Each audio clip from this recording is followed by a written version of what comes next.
Hi everyone, this is Bo from Bo to Fitness, and in today's video we're looking at alcohol and fat loss.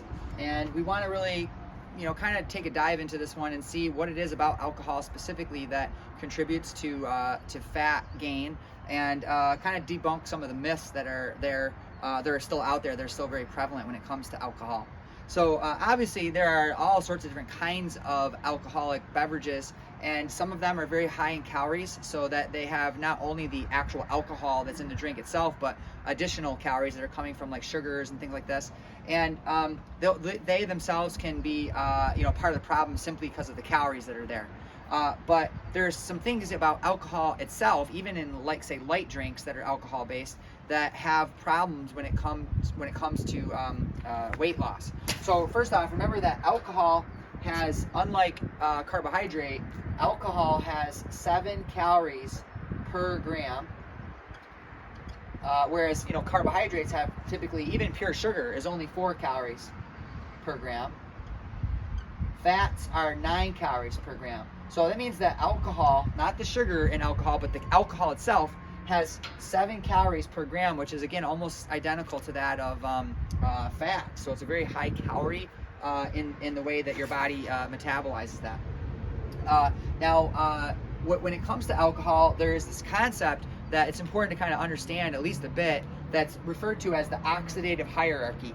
And what this is talking about, oxidation, is kind of like the burning off or the metabolism of various things that we consume, the different types of energy that we consume throughout our day, from typically our carbohydrates, proteins, and fats. But we want to factor alcohol into this as well, because alcohol, though it's not a macronutrient, it's not anything that we need, it does have energy in it, and it does affect metabolism.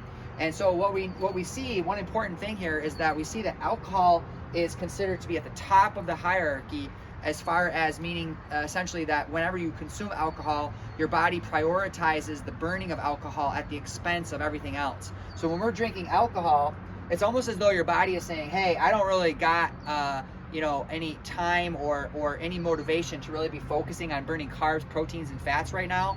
I need to be focused on getting rid of this alcohol. And there's various reasons as to why this is. One is that alcohol is a carcinogen, in the sense that it is something that does damage cells, and so the body is trying to get rid of it quickly. But the other is that there's no storage pool for alcohol, so we don't really have a place to store alcohol calories. So when we drink alcohol, our body basically says, hey, I gotta do something with this, and so the only thing I can really do is try to excrete it. And so what it will do is, in order to excrete it, it will essentially downregulate the oxidation of carbs, proteins, and fats, which means that not only are you not burning fat for a while, but if you're eating at the same time, especially if those foods are high in fat, those calories are just being stored.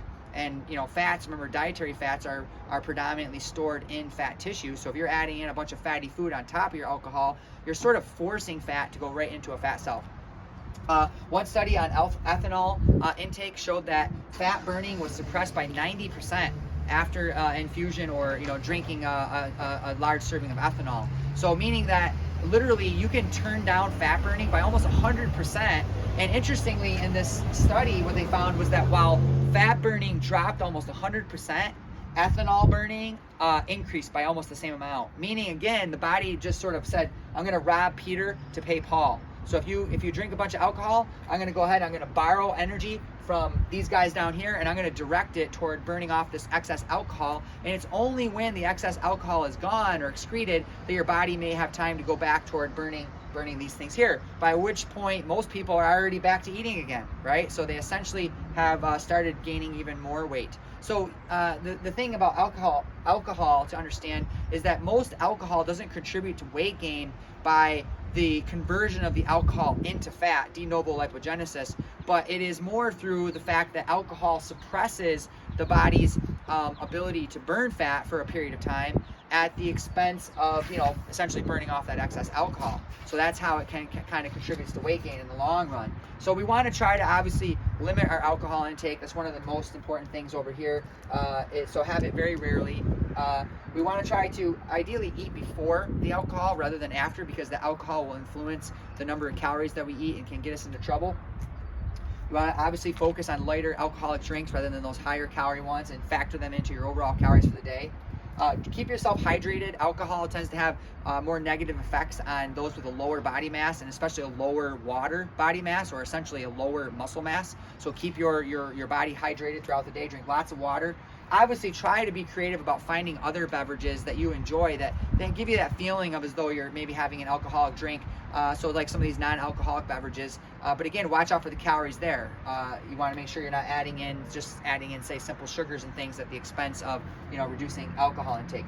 Be aware of the hormonal and even the cancer risks that are now associated with alcohol. Remember, alcohol is a social thing. Many people enjoy drinking alcohol, but now we know that there are risks. There are risks that are not just associated with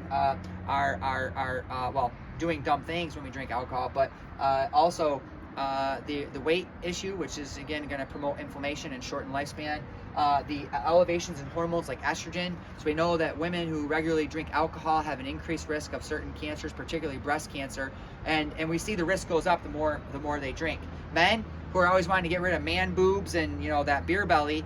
Guys, you're drinking all this beer trying to be more of a man, and what you're really doing is making yourself more of a woman. You're raising your estrogen levels, and this is ending up in the long run negatively affecting you and making you less of a man than you probably really want to be. So these are things to all consider. Remember, I'm not trying to say never have alcohol. If you're having alcohol once in a while and you're being very careful with the rest of your diet, many people can do just fine having an occasional drink. And obviously choosing when you do drink, try to again choose drinks that are prepared more naturally. That can be a lot of benefits there as far as from a phytoestrogen perspective. So anyways, that's all I have for alcohol and fat loss. I hope that was helpful, and look forward to seeing you guys in our next video. I think if I remember correctly, this is like task 19, I want to say 19 or 20 in our checklist. So we'll seeing you guys in the next video.